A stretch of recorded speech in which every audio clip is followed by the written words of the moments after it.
Édouard Philippe aussi, dans les colonnes du Journal du Dimanche, l'année dernière a repris... Donc quand en Moselle, le 9 décembre dernier, il y a un homme qui se fait planter de 9 coups de couteau au cri de sale blanc et de sale gouer, c'est pas du racisme anti-blanc? Alors je peux vous redonner des chiffres? Non, vous aimez les chiffres? Je vais vous donner J'aime beaucoup les chiffres, je sais que votre maman est prof de maths et vous devez être douée là-dedans, mais ça m'intéresse. Allez-y, dites-moi. Alors non, ça ne s'appelle pas du racisme anti-blanc, ça s'appelle... Sale blanc, sale gouer avec 9 coups de... Dans cet audio, je vais essayer de parler doucement et distinctement parce que j'ai un bruit d'arrière-fond. Je vais décrire une pratique qui s'est développée à gauche et à l'extrême gauche. Je suis apolitique, je ne cherche pas à leur donner tort, je vais être descriptif. Bonjour. Je vais décrire une falsification qui s'est produite parce que la gauche estimait que cette fraude était utile à leur combat et qui finalement les amène à des extrémités langagières et linguistiques qui les perd, qui perd leurs adeptes et qui perd aussi les gens, mais qui les perd eux-mêmes. Ils ne peuvent plus utiliser le langage pour réfléchir, car avec ce qu'ils ont fait, ça rend trop difficile de réfléchir, ce qui les conduit à dire que réfléchir serait un procédé de droite et un procédé libéral capitaliste, ce qui les conduit à se retrancher dans un descriptif de nous sommes victimes des bonnes capacités de manipulation. Ils appellent ça de la manipulation, alors qu'en fait, ils se sont manipulés tout seuls en trafiquant la langue. Alors, je vais prendre le premier exemple qui est une vidéo qui sera associée à ce YouTube. Donc, je vais mettre toutes les vidéos à la fin. J'ai la flemme de faire des montages.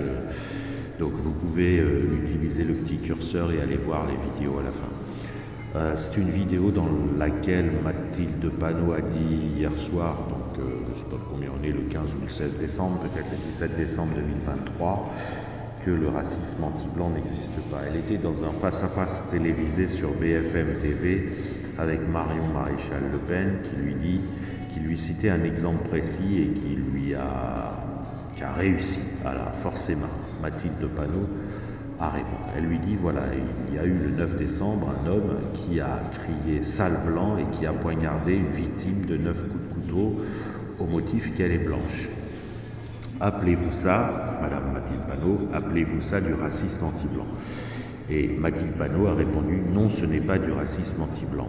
Donc là, évidemment, les téléspectateurs lambda ont dû se dire, là, Mathilde Panot vient de perdre un point et surtout, on se demande si elle a pété une durite, puisque c'est évidemment factuellement et formellement du racisme anti-blanc.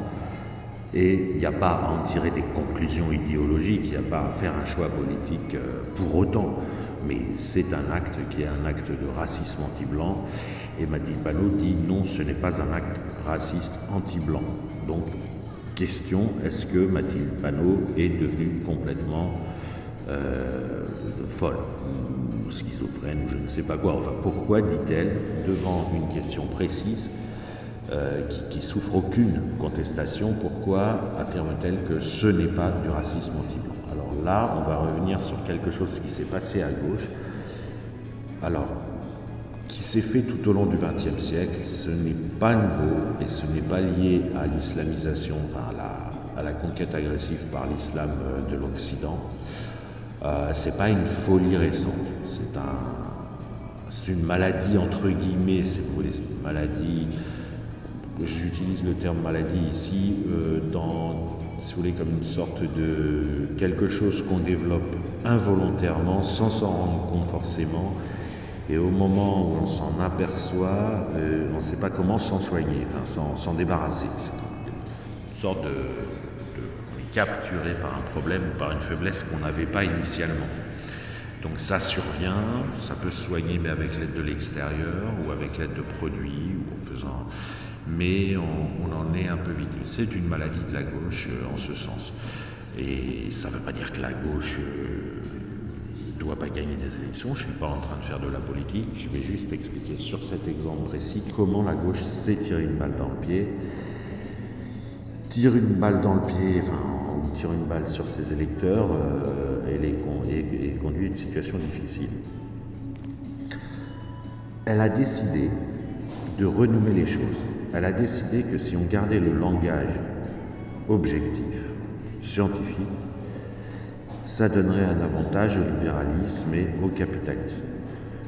Dans un genre ressemblant, pas tout à fait pareil, mais ressemblant, vous avez les décoloniaux qui font la déclaration suivante. Je vais citer Sia Masbag. Elle dit « Si vous êtes neutre, vous êtes pour le dominant.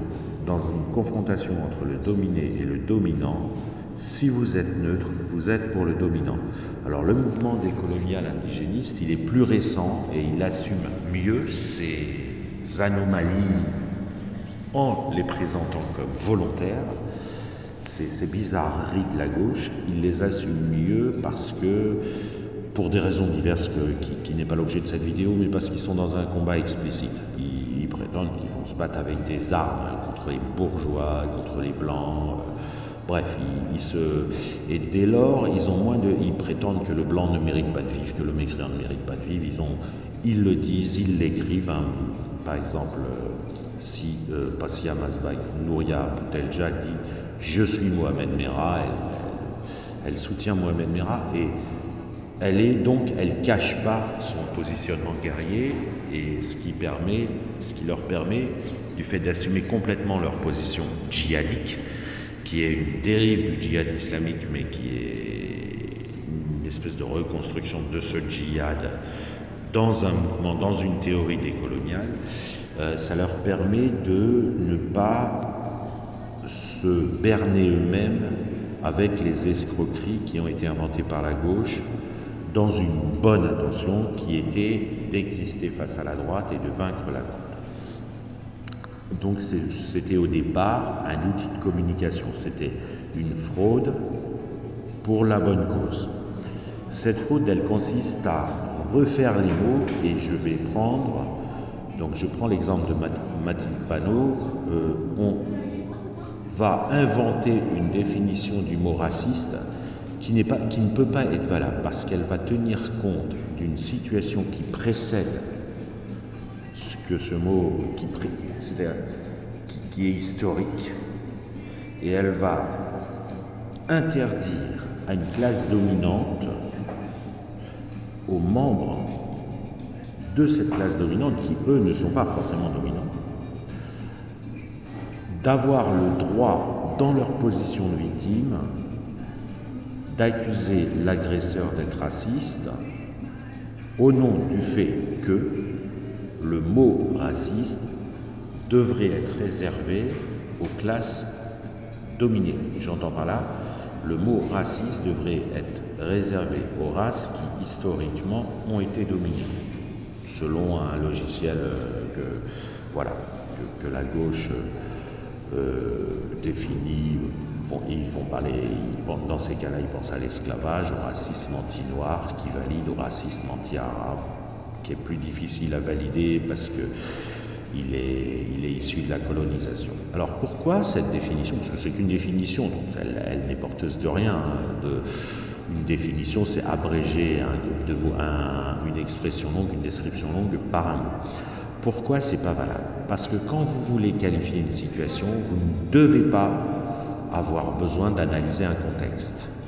Sinon, ce qu'on écrit ne veut plus rien dire et ça devient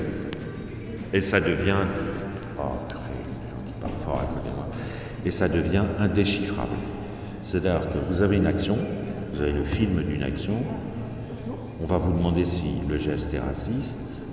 Donc avec cette définition, il faut aller regarder l'histoire du monde, regarder qui a le droit d'être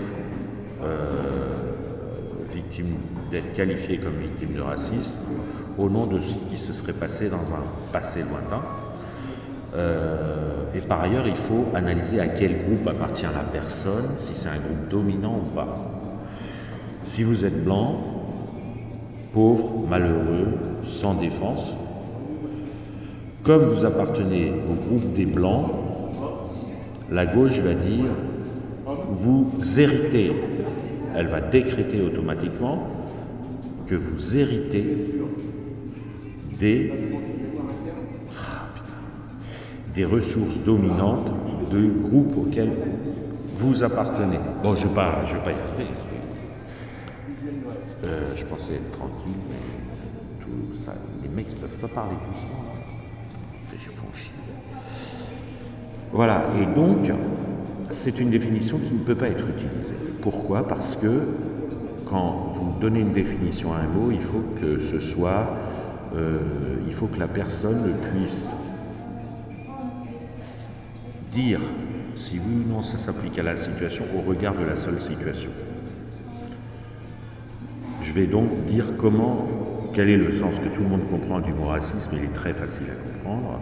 Une agression est raciste quand le motif de l'agresseur est la race de l'agressé. C'est aussi simple que ça.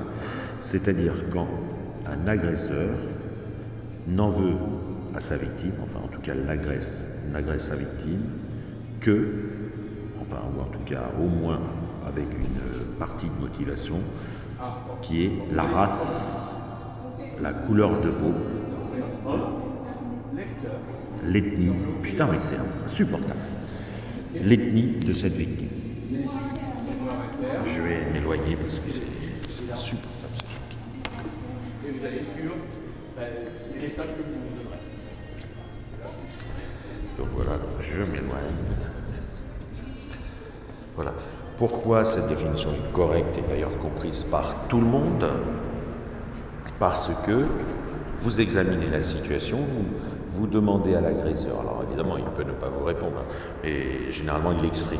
Vous demandez à l'agresseur pourquoi il agresse sa victime, il vous dit en raison de sa race et c'est réglé. C'est une agression raciste. Ou xénophobe quand c'est l'appartenance à un groupe officiel, mais pas relié à la race, comme par exemple l'antisémitisme, qui est une xénophobie, qui est la pire qu'on connaît actuellement dans le monde, qui est l'appartenance à un groupe de gens formels. C'est-à-dire, je rappelle qu'être juif aujourd'hui, c'est un état civil, c'est-à-dire que vous êtes juif seulement si vous avez une mère juive, vous ne le décidez pas, vous êtes juif de la naissance à la mort et vous pouvez faire ce que vous voulez quand vous êtes juif. Il n'y a aucune religion ou démarche rattachée au fait d'être juif. C'est simplement que c'est un état civil. Ça veut simplement dire que vous avez une maman juive. C'est récursif, c'est-à-dire ça remonte à... On transmet le fait d'être juif par la maman. Et puis c'est tout. Voilà, c'est comme si on mettait des petites croix sur certains nombres en disant ça c'est un nombre premier, ça c'est un nombre composé. Voilà. Et quand le groupe n'est pas défini par couleur de peau ou des caractéristiques physiques visibles et liées à l'ethnie, on appelle ça xénophobie.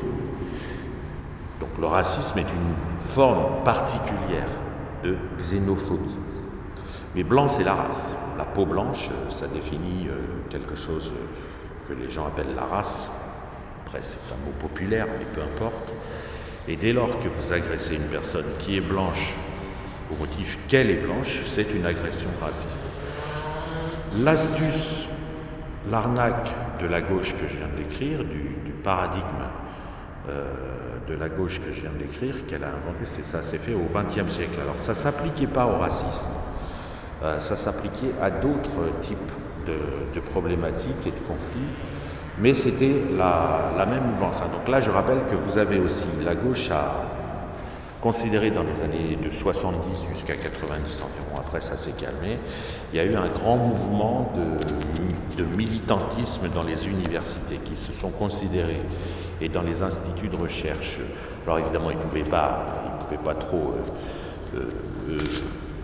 infiltrer les laboratoires de mathématiques et de physique, puisque voilà, être gauchiste, ça avantage pas, ça permet pas de, ça permet pas de faire mieux des maths ou de la physique, mais il fallait être gauchiste, il fallait même avoir sa carte du Parti communiste pour être recruté comme maître de conférence ou comme chercheur au CNRS dans des laboratoires de sciences sociales, de sciences humaines. C'était carrément assumé, c'était affiché, vous savez. Et donc, il y a une forte culture dans les universités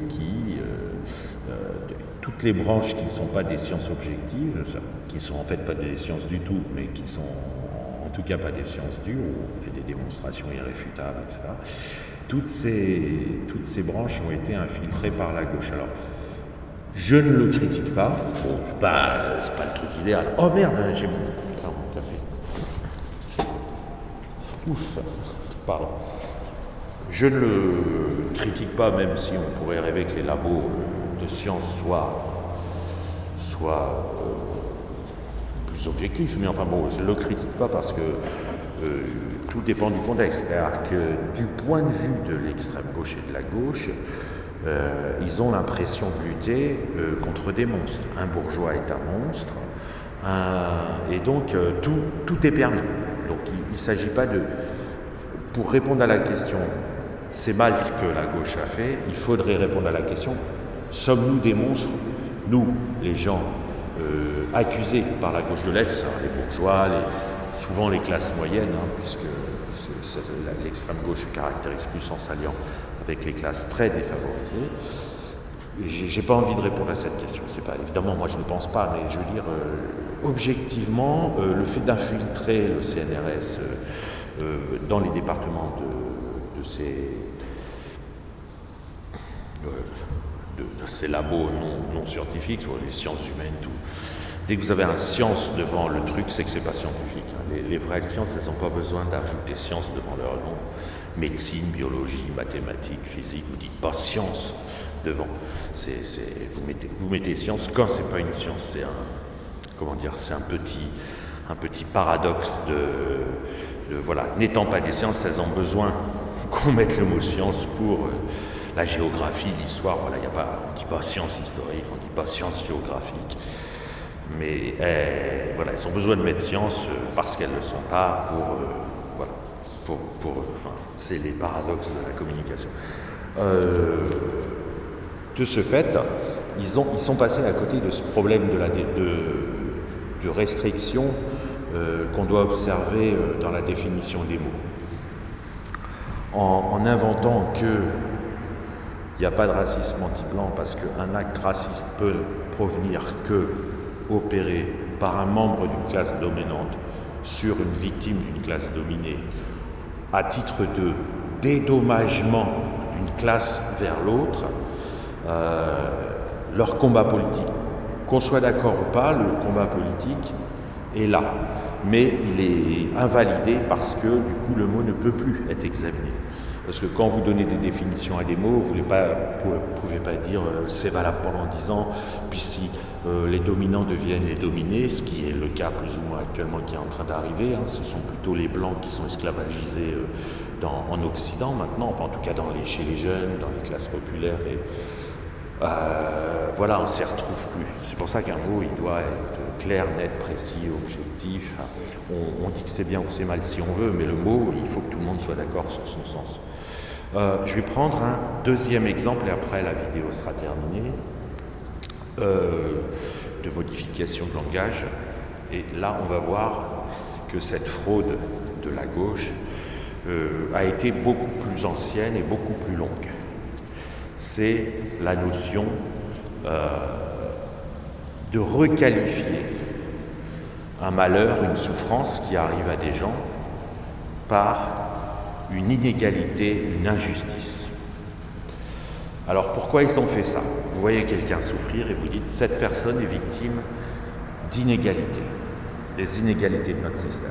Ou alors cette personne, par sa souffrance, est victime d'injustice. Pourquoi ils font ça? Et d'ailleurs, ils ne le font pas tout le temps. Il y a des malheurs qui ne qualifient pas d'injustice. Il est rare que la gauche qualifie un malheur arrivant à quelqu'un de riche d'injustice. Ils font ça pour introduire dans la description du problème un début de publicité pour la solution qu'ils préconisent. C'est-à-dire, merde, j'arrive à la fin de ma vidéo, donc je vais arrêter là.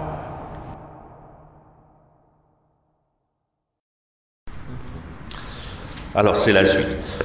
Je donne un deuxième exemple. En utilisant le mot inégalité, nous devons lutter contre les inégalités. Ça, c'est un slogan et c'est une invitation à faire quelque chose de politique. Mais quand vous avez une souffrance, un film, un reportage sur une chaîne quelconque, une chaîne à la télé, et que vous avez un commentateur politique qui vient et qui dit c'est horrible, toutes ces inégalités, qu'est-ce qu'il veut que les téléspectateurs comprennent? Enfin, en tout cas, qu'est-ce qu'il veut faire passer comme message? Il veut faire passer que s'il n'y avait pas des inégalités dans le monde, dans ce que vous voulez, dans le système politique, dans le système économique, ce malheur ne serait pas survenu. Donc, vous voyez, il triche dans le sens suivant. Il propose une solution qui serait de lutter contre les inégalités et il prétend que c'est une bonne solution dans la description du problème. C'est-à-dire qu'il n'attend pas que le problème soit décrit, il propose déjà dans la description ce qu'il va proposer comme solution. C'est-à-dire qu'il l'interdit à des gens qui auraient connaissance de ce problème de choisir une autre solution. Parce qu'il ne décrit pas le problème en disant voilà une souffrance, voilà un malheur, qui sont des caractéristiques objectives. Il dit voici une inégalité. Et donc qu'est-ce que vous voulez dire face à voici une inégalité présentée comme négative, comme quelque chose de négatif? Vous êtes obligé, au moins dans les mots, de répondre que c'est malheureux, donc il faudrait que ça n'ait pas lieu. Mais si vous dites il faudrait que cette inégalité n'ait pas lieu, c'est comme si vous dites automatiquement que cette égalité à l'opposé devrait avoir lieu. Cette égalité devrait avoir lieu. Vous voyez que ça n'a pas de sens.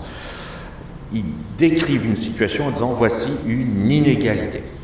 Les inégalités. Et c'est exactement pareil avec le mot injustice. On voit un malheur survenir, la télé montre des gens malheureux qui souffrent, et le commentateur politique de gauche a décidé de dire que ce n'est pas un malheur, mais que ce n'est... il nie pas que c'est un malheur, mais il ne le dit pas. Il décide de dire que c'est une injustice qui vient de survenir.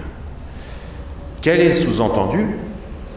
Le sous-entendu, c'est si on avait un système juste, cela ne serait pas survenu. Donc là encore, ce qu'il va imposer à ses auditeurs, c'est que la solution à ces malheurs, ce sont des systèmes qui sont justes. Donc il impose par cette arnaque, par cette escroquerie, c'est une falsification, hein, c'est pas méchant quand je dis escroquerie, c'est juste il fait une falsification, il impose un postulat sans le dire. C'est-à-dire, il refuse le caractère scientifique de l'échange. La science, c'est pas avoir raison, la science, c'est dire. C'est-à-dire, c'est dire clairement pour pas se tromper, voilà, pour pas perdre de temps, pour pas être dans les ambiguïtés, le flou, la conclusion. Donc, ce qu'on appelle les sciences, c'est simplement l'art de parler clairement, de manière que tout le monde comprenne la même chose. Face aux maths, tout le monde comprend la même chose. D'ailleurs, beaucoup de gens comprennent rien, mais c'est une autre affaire, c'est parce qu'ils sont...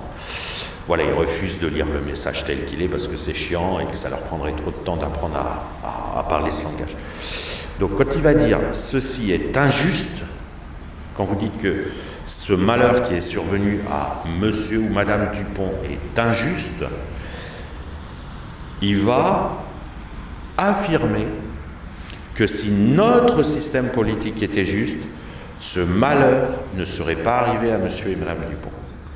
Et donc, il va éjecter comme potentielle solution proposée par d'autres gens des systèmes injustes. Alors ça a l'air de rien. On va dire, ah ben oui, mais c'est bien quand même d'avoir des systèmes justes.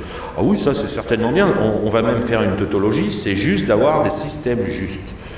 Sauf que vous n'avez aucune garantie scientifique, et on sait même que c'est exactement le contraire qui est vrai, vous n'avez aucune garantie que si votre système est juste, les gens sont heureux dedans. En fait, on sait même que si vous ne faites que des lois justes, ce sera un cauchemar pour tout le monde. Les gens souffriront atrocement parce que la justice politique n'est pas une solution pratique, n'est pas une solution pour les êtres vivants. Et en plus, c'est très difficile à définir ce que c'est qu'un système juste. Et donc, vous avez une double fraude du paradigme langagier. Et là, je parle bien du langage, je ne parle pas des idées, du paradigme de la gauche qui consiste à dire justice, solution imposée. On supprime même du langage la possibilité d'envisager d'autres solutions que des solutions justes. Premièrement, et deuxièmement, comme ils ne savent pas trop bien définir ce que c'est que la justice, on va un peu plus loin, l'égalité comme solution. Et non pas les inégalités comme constat, mais l'égalité comme solution. C'est-à-dire qu'ils voient une souffrance et vous disent c'est le résultat des inégalités qu'il y a dans notre monde. Alors que ça, c'est évident, il y a plein de gens même qui ne souffrent pas, mais qui sont quand même victimes d'inégalités indolores. Mais il va qualifier une souffrance d'inégalité. C'est exactement la même falsification, la même fraude, c'est-à-dire que, et je vais montrer à quel point c'est une erreur, et ça se voit peut-être mieux ici que dans l'exemple de Mathilde Panot, dans le crash de Mathilde Panot. On vous dit que les Porsche orange sont rares.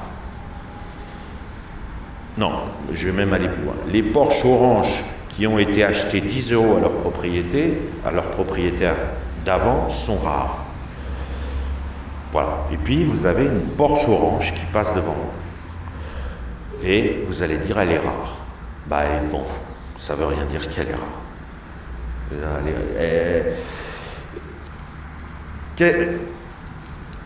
Où est-ce que dans ces circuits, où est-ce que dans sa couleur, il y a sa rareté?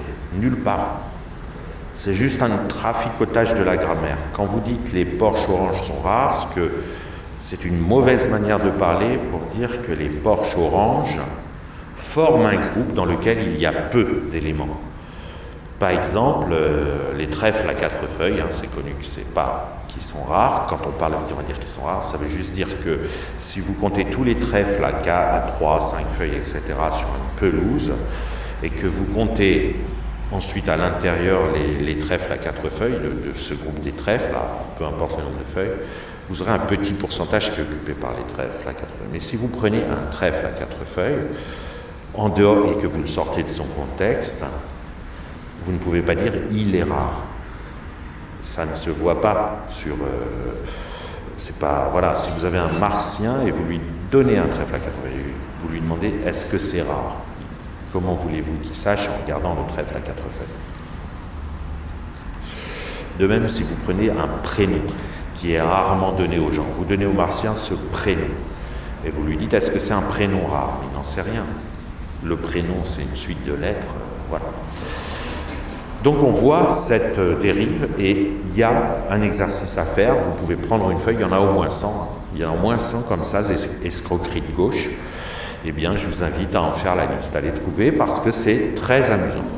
Alors, la question que vous vous posez peut-être, est-ce que la droite en fait autant? Eh bien, la réponse est non.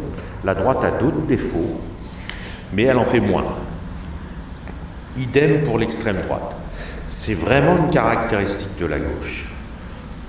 Attaquer la langue. Et aujourd'hui, qui nous explique pourquoi la gauche a fait ça? Ce sont les mouvements qui ont infiltré la gauche avec l'islam, c'est-à-dire l'indigénisme, le décolonialisme, qui, eux, sont plus honnêtes que la gauche. Ils viennent nous expliquer que si la gauche a fait ça, c'est parce qu'on ne peut pas parler avec la langue du dominant sans se faire avoir. Sauf qu'il y a un problème. C'est que le dominant, il n'avait pas inventé sa langue pour dominer les autres. Peut-être qu'il a dominé les autres méchamment, peut-être qu'il a réduit plein de gens en esclavage, mais il n'a pas inventé sa manière de parler, il ne l'a pas trafiqué, il n'a pas fraudé dans le but d'être un dominant. Il n'y a pas dans la langue scientifique, littéraire, alors après on peut trouver des tournures extrêmement, voilà, si on est très pointu, mais ça va être plutôt des textes que des règles de langage. Vous mettez un S au pluriel, ça va, voilà. Les sirènes, vous mettez un S au pluriel. Je ne vois pas trop en quoi la présence du S est une astuce pour dominer. Vous avez des règles de définition qui ne tiennent pas compte du contexte, c'est totalement normal, c'est pour que les gens puissent être d'accord sur la description d'une situation. Un acte est raciste, ça s'analyse en regardant l'acte, pas en regardant tout le contexte. Voilà. Après, il y a des actes qui peuvent être à la fois éventuellement racistes et légaux, on peut le déplorer, mais ça ne va pas les empêcher d'être des actes racistes. Vous pouvez avoir des agressions non racistes et encore pire que les agressions racistes, peu importe, l'important c'est la description. Voilà, j'en arrête là et je vous mets la vidéo de Mathilde Panot.